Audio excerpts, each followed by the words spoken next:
हडपसर विधानसभा मतदारसंघाच्या महाराष्ट्र नवनिर्माण सेनेच्या महिला विभाग अध्यक्षा इंद्रायणी अजय नवले यांनी शरदचंद्र पवार राष्ट्रवादी काँग्रेस पक्षात उपविभाग अध्यक्ष अजय नवले व वैभव चव्हाण यांच्यासह असंख्य मनसे कार्यकर्त्यांसोबत प्रवेश केला। यावेळी शरदचंद्र पवार राष्ट्रवादी काँग्रेसचे सर्वेसर्वा शरदचंद्र पवार व सुप्रियाताई सुळे यांच्या प्रमुख उपस्थितीत इंद्रायणी नवले यांचा जाहीर प्रवेश करण्यात आला। या पक्ष प्रवेशामुळे हडपसर विभागात शरदचंद्र पवार राष्ट्रवादी काँग्रेसची ताकद आणखीनच वाढणार आहे। नमस्कार, मी इंद्रायणी अजय नवले।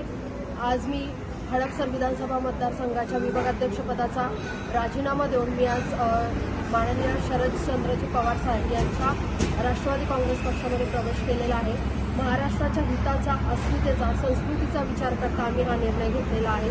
मी, माझे पती, माझे सहकारी, माझे पदाधिकारी आणि माझे काही शुभचिंतक आम्ही सर्वांनी आज शरदचंद्रजी पवार साहेब यांच्या पक्षात प्रवेश केलेला आहे आणि या सगळ्याबद्दल मला सांसद रत्न सुप्रियाताई सुळे, त्याचबरोबर महाराष्ट्र राज्य समन्वयक सुभाषजी उदे साहेब आणि शहराध्यक्ष प्रशांतजी जगताप यांचे मार्गदर्शन लाभले, त्याबद्दल मी त्यांचे आभार मानतो। धन्यवाद।